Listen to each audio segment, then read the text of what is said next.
ये राम जी के फॉलोअर दिन भर दिन सोशल मीडिया पे बढ़ते ही जा रहे हैं। मुझे लगता है हमें भी कोई नई सोशल मीडिया स्ट्रैटेजी बना लेनी चाहिए। जय आर्यभट्ट। मेरा सौभाग्य है कि मैंने इस धरती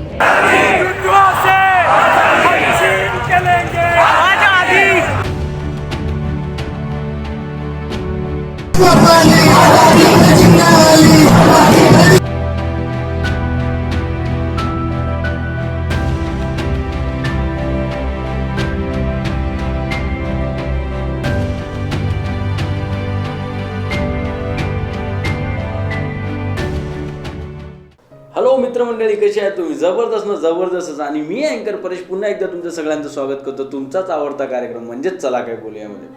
मित्रांनो, तुम्हाला माहिती आहे मी कधी आलो म्हणजे वेगवेगळे विषय घेऊन येत असतो किंवा आपल्यासोबत सेलिब्रिटी असतात.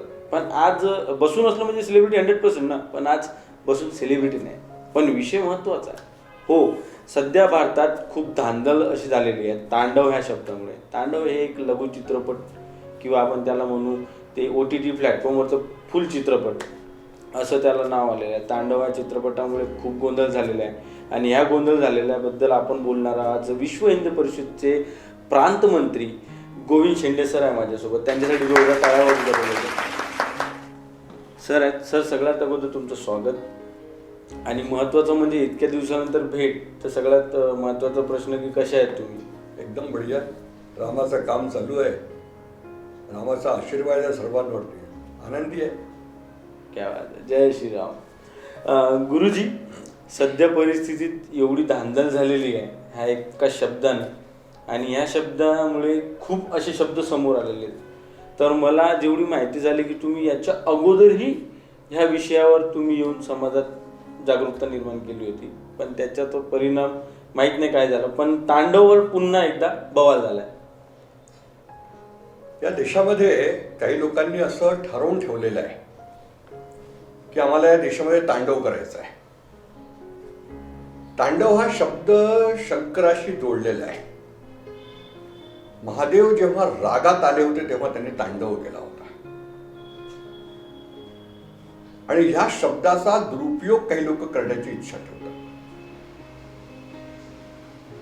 या देशामध्ये काय तुम्ही तांडव निर्माण करण्याची प्रयत्न करून राहिले? या देशाच्या लोकांच्या भावनेला ठेस पोहोचवून का तुम्ही या देशामध्ये काही तांडव करण्याची इच्छा तुमची आहे? या दिशेने तुमचे प्रयत्न का बरं आहेत? तुम्हाला सिनेमा बनवायला कोणी थांबवत नाही. स्वातंत्र्याचा तुम्हाला जो अधिकार आहे, शब्दांचा प्रयोग करण्याचा तुम्हाला जो अधिकार आहे, त्याचा दुरुपयोग तुम्ही करता. मला लाज वाटत नाही? आणि तुम्हाला काय वाटतं की समोरचा माणूस त्याला सहन करून घेईल? सहिष्णुता फक्त आमच्यासाठी आहे का? हे सहिष्णुतेच्या बाहेर जर हिंदू समाज निघाला ना तर गडबड होऊन जाईल. म्हणून या दृष्टीने छेडछाड करण्याचा प्रयत्न करू नका. तो मधुमाशीचा छत्ता जो असतो ना, शहद देतो, पण त्याला जर कोणी छेडलं सोडत नाही. किती तुम्ही धावत राहिले तरी तो सोडत नाही. जाऊन तुम्हाला डसल्याशिवाय राहणार नाही. इसलिए हिंदीमध्ये कहावत आहे, हमको छेडो मत, छेडोगे तो छोडेंगे नाही. पण दादा, तरी आता कसं आहे की आपण नेहमी असे विषय पाहत असतो, आणि ह्या चित्रपटसृष्टीमध्ये हा नवीन विषय नाही आहे. याच्या अगोदरही भरपूरदा असं प्रयत्न झालेले आहेत. हेच दुर्भाग्य आहे आमच्या भारताचं. हे दुर्भाग्य आहे आमच्या भारताचं. या देशामध्ये कम्युनिस्टांचा वर्चस्व असलेला, मुसलमानांचा वर्चस्व असलेला हा चित्रपट सृष्टी याने या देशामध्ये उर्दू शब्द हिंदीमध्ये मिक्स करून टाकले. गाण्यांमधून उर्दू शब्द आमच्यामध्ये टाकून दिले. सिनेमा जगतातून या देशाची संस्कृती भ्रष्ट करण्याचं काम केलं. त्यांना आम्ही सेलिब्रिटी म्हणतो. हे सगळे पैशासाठी नाचणारे लोक, अंग प्रदर्शन करणारे लोक, हे आमची सेलिब्रिटी होऊ शकत नाही. आणि यांनी या देशातली संस्कृती भ्रष्ट करण्याचा षडयंत्र रचलेलं आहे. या षडयंत्राला हिंदू समाजाने समजलं पाहिजे. सडेतोड उत्तर दिलं पाहिजे. यांना यांची सिनेमा बघू नये, सोडून द्यावे. आणि ह्या दृष्टीने जोपर्यंत समाज काम करत नाही तोपर्यंत यांची मज्जा अशीच होणार आहे. म्हणून यांना सडेतोड उत्तर देणे हे अत्यंत गरजेचं झालेलं आहे. आता तुम्ही बोललेत की वर्चस्व त्यांचं आहे म्हणून आपण हे नाही घेणार, पण एक प्रश्न असं विचारायचा, सिनेसृष्टी कोणाची? हं? तर सिने जगत जे आहे हा. हे कोणाचं? हे सिने जगतलं प्रायव्हेट सेक्टर आहे सगळं. कोणी येतो पण, आणि आमच्या इथं पाकिस्तानचे येऊन कलाकार काम करून राहिले. आमच्या घर देशामध्ये काय कलाकारांची कमी आहे का? कोणी येऊन काही स्क्रिप्ट लिहितो. आमच्या देशामध्ये इतिहास कमी आहे का? आमच्या देशातला जो वीरांगणाचा इतिहास आहे, वीरांचा इतिहास आहे, संस्कृतीचा इतिहास आहे, परंपरेचा इतिहास आहे, धर्माचा इतिहास आहे, 1000 वर्ष तुम्ही सिरियल चालवले तरी संपणार नाही. काय गरज आहे फालतूच्या गोष्टी दाखवायच्या? पण दाखवतात ना. हे वर्चस्व आहे, पण त्याला तोडणं आवश्यक आहे. पण अवॉर्ड तर दादासाहेब फाल्केंचा नावाचा आहे. अवॉर्ड दादासाहेब फाल्केंचं आहे ते ठीक आहे ना, त्यांनी एक करून ठेवलं त्यावेळेला. पण आजची काय स्थिती आहे? आपण आजच्या स्थितीवरती बोलतोय ना. आज जर समजा हे नसतं झालं तर आपण बोलायला बसलोच नसतो ना. दादासाहेब फाल्केंनी एक आपली उच्चता निर्माण करून ठेवली. अजून काही कलाकार आहेत त्यांनी आपली उच्चता गाठून ठेवलेली आहे. पण त्या गाठलेल्या उच्चतेला हे नीचतेपर्यंत घेऊन जायचं आणि कोणाला दोष द्यायचा, कोणाचा अपमान करायचा, कोणाच्या संस्कृतीला भ्रष्ट करायचं, कोणाच्या संस्कृतीला डाग लावायचा, हा अधिकार तुम्हाला कोणी दिलाय? त्याचा विरोध तर करावाच लागेल ना. तर करू आम्ही. ज्या परीपर्यंत, ज्या शेवटपर्यंत जाऊन अधिकार त्याला विरोध करण्याची गरज पडेल त्या स्थितीपर्यंत जाऊन विरोध करू त्याचा. तुम्ही विरोध करतच आहे आणि तुम्ही आताच म्हटलं की आम्ही शेवटपर्यंत विरोध करू. पण सुरुवातीबद्दल आपण बोलू. आता तुम्हीच स्वतः बोलले की पहिले जे चित्रपट व्हायचे ते वेगळे नाही, आताची परिस्थिती त्या चित्रपटात वेगळी आहे. तर पहिलेच्या चित्रपटामध्ये आणि आताच्या चित्रपटामध्ये काय फरक दिसतो? अंतर आहे बघा. दिलीप कुमार नावाचा एक सिने कलाकार, काय नाव आहे त्याचं, तो मुस्लिम आहे, पण त्याने किती हिंदू रोल केले. मंदिरामध्ये बसून त्याने भजन म्हटले, गीत म्हटले, देवाची पूजा केली, अर्चना केली, सगळं केलं. हे शंकर मेरे कब होंगे दर्शन तेरे दिलीप कुमारनेच म्हटलेलं आहे ना सिनेमामध्ये. ते 40 लाख मिळाले म्हणून शंकर तेरे, आणि नाही मिळाले तर आमचे. शंकर तेरे म्हणण्यासाठी हृदयामध्ये शंकर बसवावं लागतं. तो बसवला का? काय म्हणलं दिलीप कुमारने शेवट मग? की मूर्तीपूजा मैं करना मेरा अधिकार मेरे इसमें नहीं आता. तो पैशासाठी मूर्तीपूजा करशील आणि मग मूर्तीपूजा नाही करशील तू, हे नाही चालणार. कलावंत असल्यामुळे तुम्ही आपली कलेचं प्रदर्शन करा, कलावंत सारखे राहा. काय दिलीप कुमारला ह्या देशाने किती सन्मान दिलेला आहे? कमी सन्मान दिला का? माझ्यासारखा माणूस दिलीप कुमारचे जुने पिक्चर ढूंढून काढून बघितलेले आहे. मला खूप आवडत होता तो. पण ज्या वेळेला त्यांनी म्हटलं की नाही करतो, तेव्हापासून तुम्ही सोडून दिलं, त्याने पिक्चर पाहणं सोडून दिलं. तुम्ही कलावंत म्हणून तिथं राहा, कलावंत म्हणून काम करा, पण कोणाला अपमान नका करू. हे नाही चालणार. तांडव मध्ये काय झालेलं? आता तांडवमध्ये काय शंकराचा स्वरूप घेऊन आणि तुम्ही काय जी काही अश्लीलता जी यामध्ये केली, हिंदू धर्माचा अपमान करण्याचा प्रयत्न केला.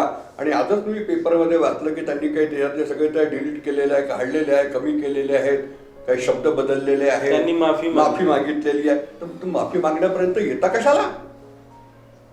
माफी मागण्यापर्यंत येण्याची गरज काय आहे? तुम्हाला या देशाची लफ्ज माहीत नाही आहे का? एक डेन्मार्क होता, ते डेन्मार्क आहे, तिथे या पैगंबर साहेबांचं एक कार्टून झालं. 2 महिनेपर्यंत या भारताच्या गल्लोगल्ली तांडव झाले, जाळपोळ झाली, तोडफोड झाली. कोणी केली? ज्यांना ते डेन्मार्क कोणत्या देशात आहे विश्वाचा नक्शा पाहून ते सांगू शकत नाही कुठे ते डेन्मार्क आहे, त्यांनी केलं. कशा करता केला? तुमच्या भावनाला ठेस पोहोचली म्हणून केला ना. हिंदूंची भावना ठेस पोहोचत नाही का? तुम्ही इतक्या देवी देवतांचा अपमान करता, साधू संतांचा अपमान करता, पुजाऱ्यांचा अपमान करता, मंदिरे तसे दाखवता, आश्रम तसे दाखवता. का बरं दाखवता? तर हिंदू समाजाने त्याचा विरोध नाही करावा. हा केलाच पाहिजे. आणि सहिष्णुतेचा ठेका फक्त आम्ही नाही घेतलेला आहे. दुसऱ्याचा सन्मान, दुसऱ्याच्या संस्कृतीचा सन्मान, दुसऱ्याच्या देवी देवतांचा सन्मान करणे हे तुम्हालाही आवश्यक आहे. तुम्हाला करावाच लागेल. तो नाही कराल तर परिणाम चांगले नाही होणार त्याचे. यांना माहित नव्हतं का? अरे सगळं माहिती आहे, सगळं माहिती आहे यांना. मुद्दामून केलेलं काम आहे हे, मुद्दामून केलेलं काम आहे. JNU मध्ये नारे लावताना भारत तेरे तुकडे होंगे इंशाअल्लाह, त्यांना माहित नव्हतं का की आम्ही काय म्हणून राहिलो आहे म्हणून? त्यांना माहित नव्हतं का? हे मुद्दामून केलेलं काम आहे. या देशाचा सेन्सर बोर्ड काय करतो? हे सेन्सर बोर्डच्या अधीन काही येत नाही. प्रदर्शन जे होऊन राहिलेलं त्याला सेन्सर बोर्ड, केंद्र सरकार, राज्य सरकार रोखत का नाही? त्याला सेन्सर बोर्डच्या अधीन आणलं पाहिजे. सेन्सर बोर्डने त्याच्यावर प्रतिबंध लावला पाहिजे. आणि ह्या अशा लोकांवरती प्रतिबंध लावला पाहिजे ज्यांची मानसिकता या प्रकारची भ्रष्ट झालेली आहे आणि ज्यांची ही मानसिकता जी आहे ज्यांची, की आम्ही काही केलं तरी चालते, नाही चालणार. आता तांडवमुळेचा आपण हा चालूच आहे विषय, पण तांडव आधी मला वाटतं आश्रम हाही एक पुष्कळ आहेत. एक दोन काय आहे, पुष्कळ आहेत, पुष्कळ आहेत. अनेक सिनेमे निघाले असे सेन्सर बोर्डने पास केलेले सिनेमे, त्यालाही सुद्धा रोकावं लागलं ना. ते पद्मावती वरती किती विरोध झाला. का करतात? कशाला इतिहास तोडमोड करून प्रस्तुत करता तुम्ही? ते वास्तविक इतिहास आहे. तू सांगा ना, तुम्ही वास्तविक इतिहासापासून दूर नेऊन काहीतरी मनगडंत तुम्ही प्रस्तुत करण्याचा प्रयत्न कराल आणि लोक त्याला पटवून घेतील का? असं नाही चालणार. वास्तविक इतिहास आहे तो तुम्ही सांगा. अरे इतका इतिहास पडलेला आहे भारतामध्ये. क्रांतिकार्यांचा इतिहास आहे, सामाजिक इतिहास आहे, समाजामध्ये चांगलं काम करणारे लोक आहेत, समाजामध्ये परिवर्तन करणारे लोक आहेत. अरे पॉझिटिव्ह वेमध्ये जरा लोकांसमोर जा ना. तुम्ही सिनेजगत कशा करताय? लोकांमध्ये पॉझिटिव्ह वे घेऊन जायचं, समाजामध्ये सुधार करण्याचं काम करायचं, समाजामध्ये काही प्रशिक्षण देण्याचं काम करायचं, प्रबोधन करण्याचं काम करायचं, समाज सुधाराचं काम करायचं. त्याच्याकरता सिनेजगत आहे. कोणाला अपमानित करण्याकरता का चुकीच्या दृष्टीने लोकांसमोर काही प्रस्तुत करण्याच्या दृष्टीने असं थोडी चालणार आहे काहीतरी? नाही चालणार. मला एक प्रश्न असा विचारायचा आहे, कारण आपण नेहमी असे विषय येतात तर आपण बोलतोच आणि मग तरी हे पूर्ण समाजासमोर हा विषय येतोच, पण तरी निर्माण होतात. तर याच्यात निर्माण होणे ही गोष्ट वेगळी, पण मला तुमच्याशी एक प्रश्न असा विचारायचा आहे, चूक कोणाची? चूक सगळ्यांची आहे. आम्ही पाहतो ही पण चूक आहे. आम्ही पाहतो ही पण चूक आहे. आम्ही जर पाहिलं नाही तर समोरचा बनवणारच नाही ना. पण असं वाटत नाही का सर की आपण समजा या विषयाला घेऊन आपण बोललो तर लोकांची उत्सुकता जास्त वाढते? उत्सुकता वाढते हे तुमचं म्हणणं बरोबर आहे. किंवा काय झालंय, असं काय बोलून दिलं हे बघितलंच पाहिजे. आजकाल असं खूप जण म्हणतात की त्याला प्रमोशनचा एक जरिया झालेला आहे. आम्ही कोणाला प्रमोशन करत की काहीतरी विषय करून टाकायचा, गोंधळ घालून घ्यायचा. आम्ही कोणाचं प्रमोशन करत नाही. आम्हाला गरज नाही प्रमोशन करण्याची. ते काही भाड्याचे लोक असतील ते प्रमोशन करत असतील, आम्हाला त्याचा काही घेणं देणं नाही. आम्हाला जो विरोध करायचा आम्ही ठामपणे विरोध करतो, प्रखरतेने विरोध करतो. आता तांडवचा विरोध कितपर्यंत जाणार आहे? पुष्कळ जाणार. पुढे देशात सुरू झालं. अनेक FIR दर्ज होऊन गेले आहेत त्याच्या विरुद्ध. अनेक राज्यांमध्ये FIR दर्ज झालेले आहे. तो काय होईल त्याच्यावर? का नाही होणार? कानून आहे या देशामध्ये.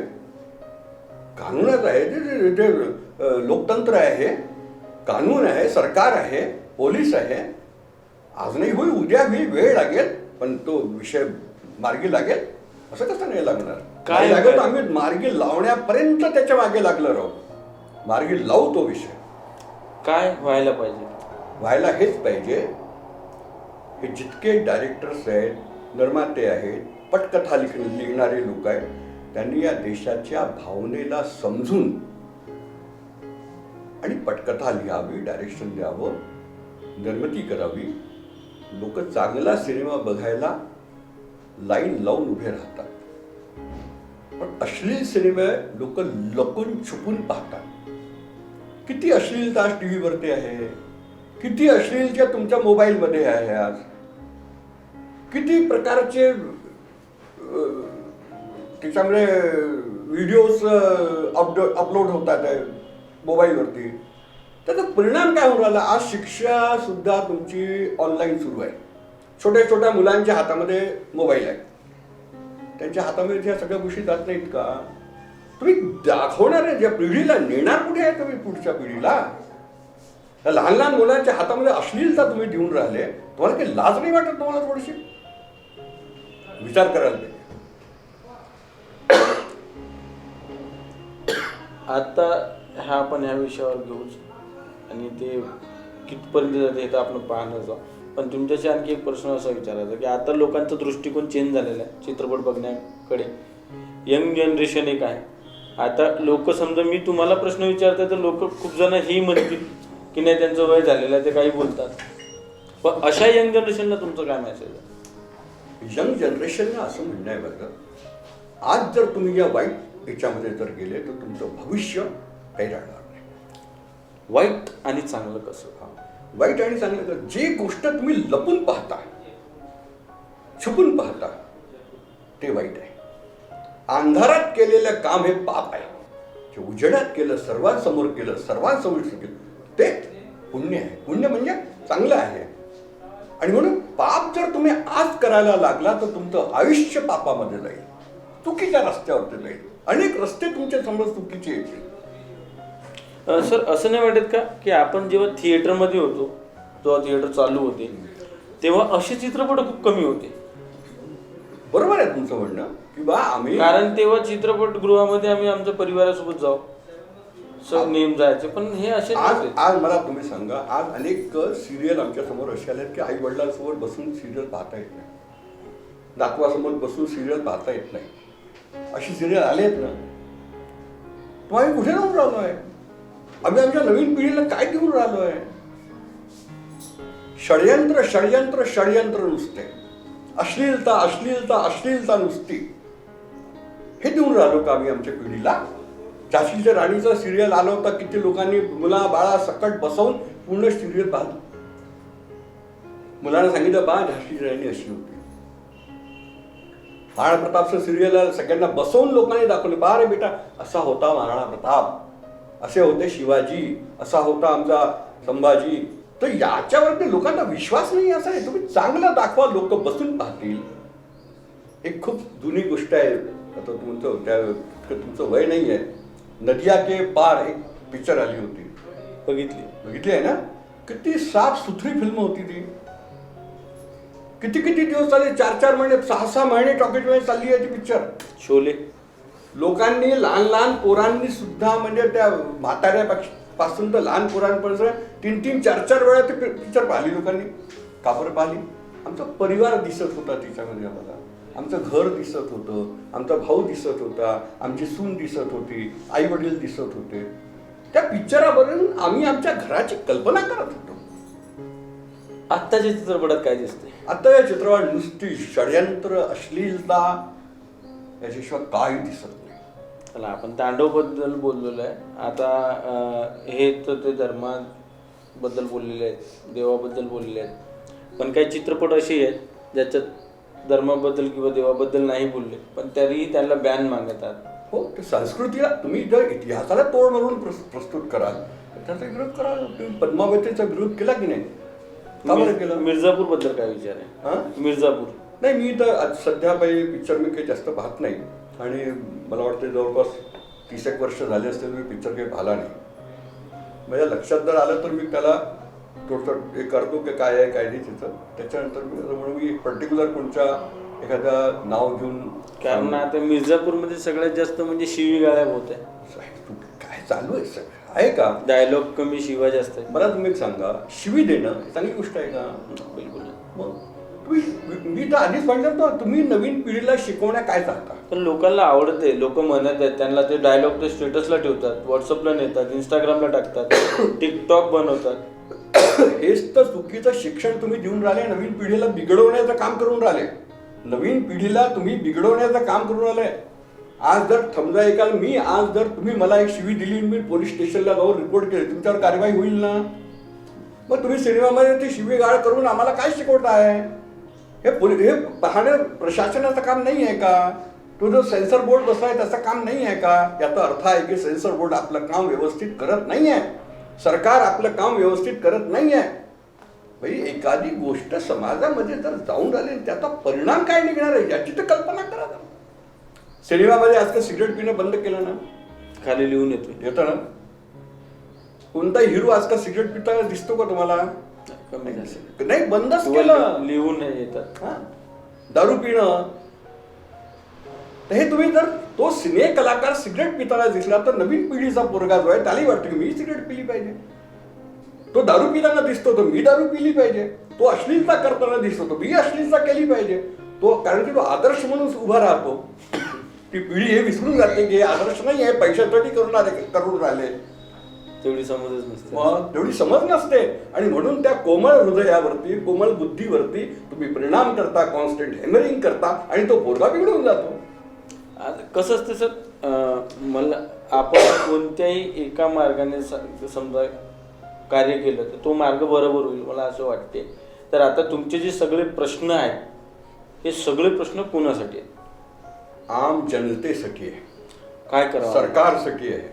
आम्ही तर हे बघणं बंद करून दिलं ना, पण एकच काम आपण करावं, बघणं बंद करून द्यावं. मी बोललो त्याच्या अगोदर आपण थिएटरवर फॅमिलीसोबत आपण चित्रपट बघायचो, पण आता OTT प्लॅटफॉर्म आलेले आहेत. OTT तो बंदच केलं पाहिजे, एकदम बंद, प्रतिबंधित केलं पाहिजे याला. मी तो तुमच्या चॅनलच्या माध्यमातून सरकारशी मागणी करतोय, तत्काळ याच्यावरती प्रतिबंध लावला पाहिजे. कारण की याच्यामधून जे काही आमच्या समाजामध्ये दिल्या जाऊन राहिलेलं आहे सगळं इतकं वाईट आहे की आमच्या पुढच्या पिढीमध्ये आम्हाला काय पाहायला मिळेल सांगता येत नाही. संस्कृती, सभ्यता, परंपरा, रीती रिवाज, देवी देवता हे सगळ्यांवरती त्याचा परिणाम होणार आहे, सगळ्यांवरती परिणाम. म्हणून सिने जगत जे आहे, सिरियस जे आहे, म्हणजे सिने जगत म्हणजे सगळं झालं, सिनेसृष्टी, सिने जगत, त्याच्यामध्ये त्यांची जबाबदारी ही आहे की समाजामध्ये चांगली गोष्ट द्यावी, आदर्श प्रस्तुत करावा. पण समाजच त्यांना सर म्हणतो की आम्हाला हे जुनं झालेलं आहे, आम्हाला ते आवडत नाही, आम्हाला नवीन पाहिजे. काय तरी ते भलते शब्द वापरतात की नाही हमको हॉट चाहिए, हमको डायलॉग चाहिए. मग ते काय करतील सर? दर्शकच त्यांचे असे झालेले आहेत की त्यांना जे आवडते ते देणारच आहे. दर्शक कोणी तयार केले? दर्शक कोणी तयार केले?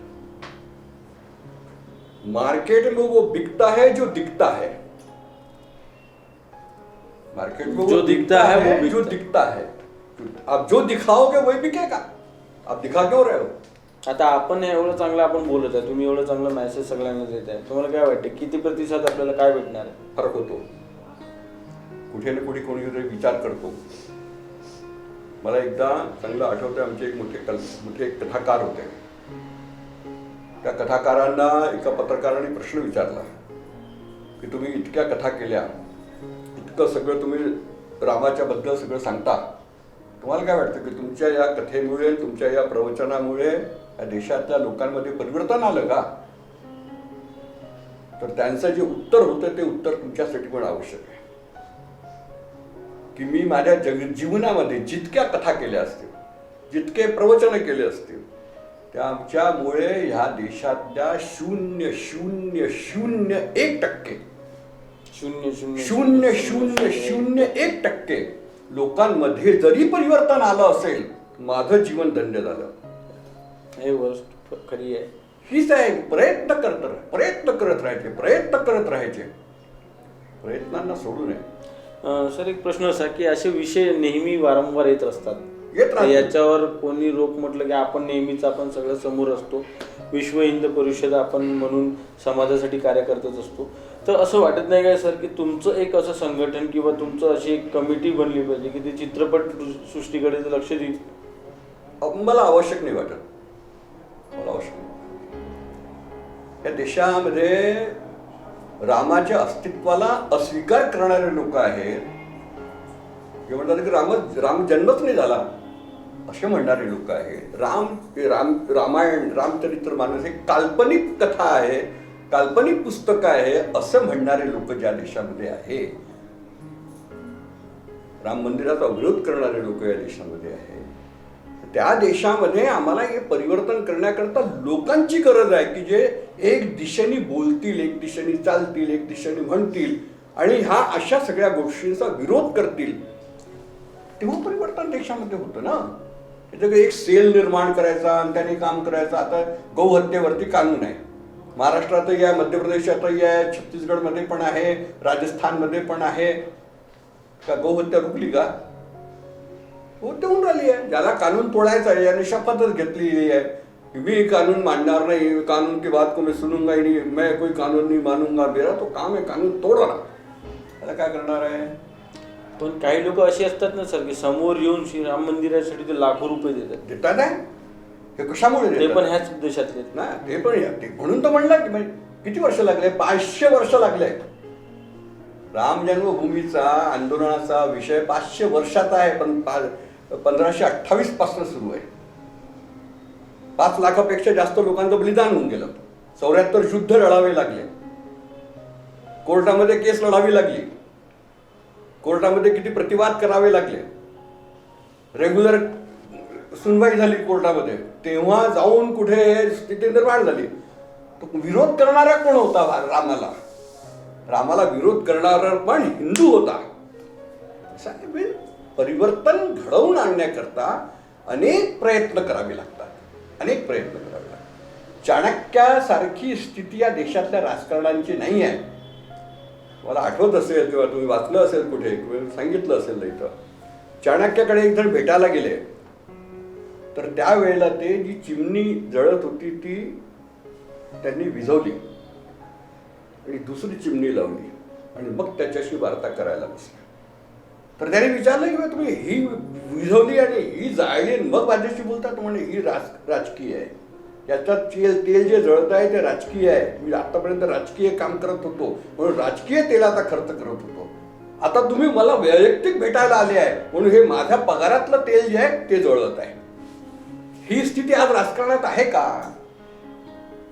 ही स्थिती निर्माण करण्याकरता आम्हाला एकेका माणसामध्ये परिवर्तन आणण्याची गरज आहे. म्हणून प्रयत्न सुरू आहे. अनेक संघटना आहेत. मला गायत्री परिवाराचं एक स्लोगन नेहमी आवडतं. त्यांनी सुरुवातीपासून ते स्लोगन घेतलं. डॉक्टर श्रीरामजी शर्मा त्यांनी त्याचे कार्यकर्ते लहानपणापासून पाहिलं, गावागावी फिरत होते, भिंतीवर लिहित होते. त्यांनी एका भिंतीवर लिहिलं बघा, हम सुधरेंगे युग सुधरेगा.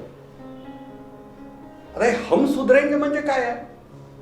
मी भ्रष्टाचार करणार नाही, चुकीचं काम करणार नाही, शिवीगाळ करणार नाही, चांगलं वर्तन करेल, देशासाठी समर्पण भाव ठेवेल. हे चांगलं वर्तन आहे ना. मी सुधारलो आणि माझ्यासारखे जर सगळे सुधारले तर तुला युगच सुधरून जाईल. त्यांनी युगाची कल्पना केली, युग सुधरेल.